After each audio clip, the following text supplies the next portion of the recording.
Imagine this. You're standing at the edge of a deep, dark forest. The path behind you is well lit and familiar. It's the landscape of your past hurts and emotional patterns. But ahead, a man is waiting. He's the one you've been drawn to, the one who promises a new story. Yet as you take a step toward him, you see them, the warning signs, the so-called red flags. He's guarded, a little inconsistent, maybe a touch aloof. The world tells you to turn back, to protect yourself, to stay on the safe, sunlit path of what you already know. But what if those aren't red flags at all? What if they're not a sign to flee, but a map to the profound work that lies ahead? Today, we'll journey into the heart of this question, guided by the wisdom of Carl Jung, the resilience of the Stoics, and the deep, often unseen truths of the feminine soul. We'll find that what society labels as a red flag is often an invitation, a coded message from the unconscious, a mirror reflecting your own unhealed wounds. The conventional wisdom is a simple equation. A man displays certain behaviors, and you should react by leaving. He's emotionally unavailable, cut and run. He's slow to commit, he's not serious. He shows inconsistent attention, he's a player. This is the paradigm of surface-level dating, a transactional exchange of behaviors and expectations. But the deep, soulful connection you crave exists in a different dimension. It is not found in the superficial, but in the shadows, where the most transformative work happens. Jung called this the shadow. It's the part of us we've exiled, the pain we've repressed, the wounds we've refused to look at. When you encounter a man who triggers a deep sense of unease, it's not just his shadow you're seeing, it's a projection of your own. His avoidance might be a perfect match for your fear of vulnerability. His inconsistency might be the exact stimulus needed to confront your own desperate need for external validation. This isn't a coincidence, it's the psyche at work, drawing you toward the very person who can force you to do your most essential healing. Think of the woman who constantly dates men who are emotionally distant. She believes she is a victim of men's inability to connect, but the truth, seen through a Jungian lens, is far more complex. Her attraction to these men isn't a flaw. It's her psyche's attempt to reconcile with her own emotional distance, a distance she learned in childhood and has carried into her adult life. She isn't a victim, she is an active participant in her own life's grand, unfolding narrative. The man who appears to be the problem is, in fact, the teacher. His red flag behavior is the lesson plan. The path to her freedom isn't found in finding a different man, but in facing the unloved, emotionally detached parts of herself. This is the hard, beautiful work of individuation, the process of becoming whole. It demands that you stop looking outward for flaws and start turning inward. It's the journey of the heroine, not the helpless damsel. The Stoic philosophers understood this instinctively. They knew that external events, like a man's behavior, don't have power over you. It's your judgment of those events that causes suffering. Seneca wrote, "We suffer more often in imagination than in reality." Are you truly suffering because he hasn't texted you back? Or are you suffering because of the story you're telling yourself about what that means? The story of your unworthiness, your fear of abandonment, your deep-seated lack of self-worth? A woman who has done her shadow work and embraced her self-worth doesn't see a man's behavior as a threat to her existence. His quietness isn't a sign that she isn't enough, it's just his quietness. His need for space isn't a rejection, it's his need for space. She understands that his internal world is not a reflection of her value. She is a sun, a star, a universe unto herself, and she does not dim her light because of the clouds in his sky. This is not about accepting disrespectful or abusive behavior that is a different, much clearer kind of flag. This is about the subtle, nuanced behaviors that trigger us, the ones that make us question our own sanity and worth. This is where the test begins. It's not a test for him, it's a test for you. Can you sit in the discomfort of his emotional unavailability and not make it mean something about you? Can you witness his slow pace and not feel the urgent pressure of a clock ticking on your worth? Can you see his projections and not absorb them as your own flaws? This is the work of a modern goddess, a woman who is not afraid of the shadows, because she knows they are where her deepest truths are hidden. The true mark of an evolved woman isn't that she avoids all men with issues, but that she can navigate their complexity without losing herself. It's the difference between a reactive response and a conscious choice.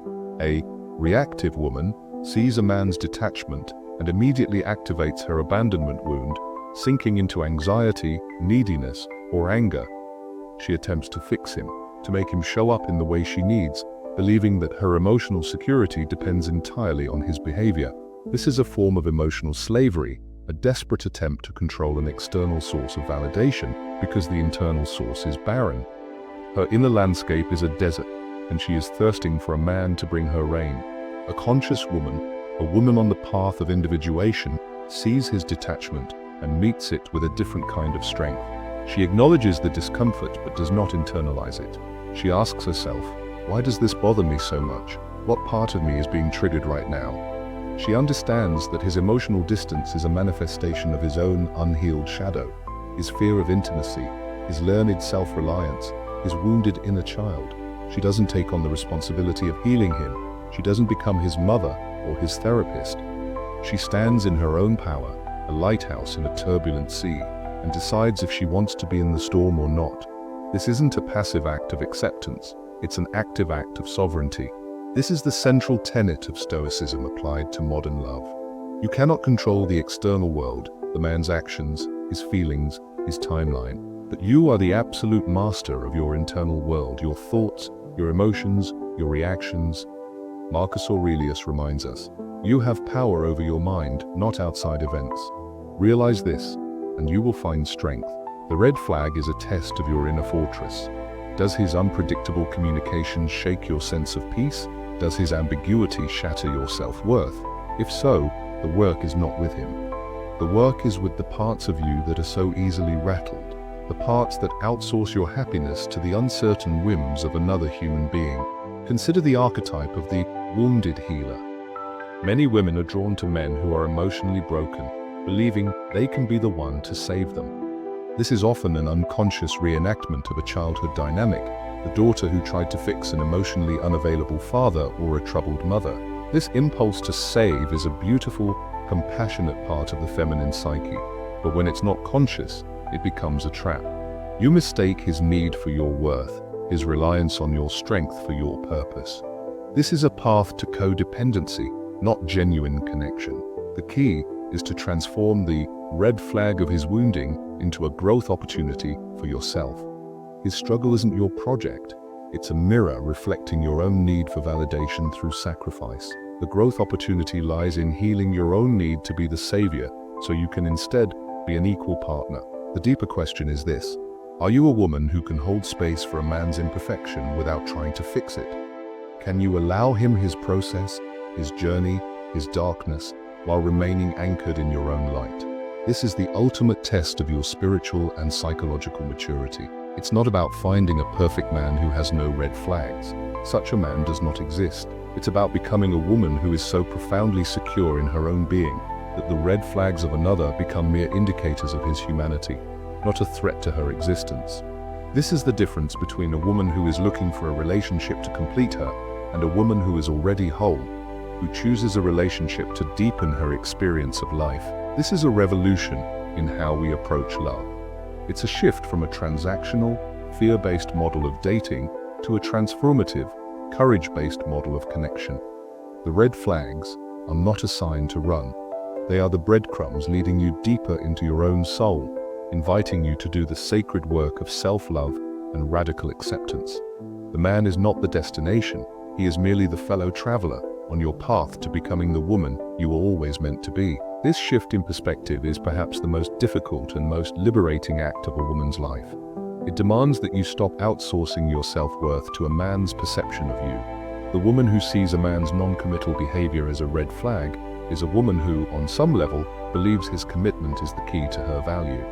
The woman who sees it as a growth opportunity understands that his commitment is a choice for him to make, and her value is a fact of her existence. She doesn't need his ring, his timeline, or his title to feel complete. She is a queen in her own right, with or without a king. Her sovereignty is non-negotiable. This is the deeper meaning of the female unconscious, an archetypal realm of power, intuition, and creation that has been suppressed for centuries. The traditional feminine has been taught to be receptive and passive, to wait for a man to choose her, to complete her, to validate her. But the modern, empowered feminine is an active force. She is the priestess of her own life, the architect of her own destiny. She doesn't wait for the man to arrive. She lives a life so rich, so full, and so aligned with her soul that the man she desires must rise to meet her. The man who is drawn to this kind of power is not one who seeks a dependent. He is one who seeks an equal, a partner in the great work of living a conscious life. The red flags that used to send you into a panic, his slow pace, his need for solitude, his past wounds, are now seen through a new lens. You understand that he is on his own hero's journey, just as you are on yours. You are not meant to be his savior, nor he yours. Instead, you are two sovereign beings, walking side by side, each responsible for their own healing. This is what true partnership looks like. Not a merging of two halves into one whole, but the conscious union of two already whole individuals. It is a partnership built on choice, not neediness, on freedom, not control. Stoic philosophy speaks to this kind of emotional detachment, not a cold, unfeeling state, but a calm, unshakable inner peace. Epictetus taught that we should not desire things to happen as we wish, but to wish for them to happen as they do, and you will live a tranquil life. This applies to a man's behavior, just as it does to any other external event. You can wish for him to be more emotionally available, but that desire will only cause you suffering if you attach your peace to it. The path of true strength is to accept his current state of being, and then to decide, with clear eyes and a full heart, if his path is one you still wish to walk alongside. This detachment isn't about apathy, it's about a profound sense of self-respect. It says, I love you, but I do not need you. I am here to witness your journey, to support you as a fellow human, but I will not sacrifice my own joy for your process. My happiness is my own sacred responsibility. This is the ultimate test of your self-worth. When a man shows you who he is and who he isn't, can you accept it without feeling personally rejected?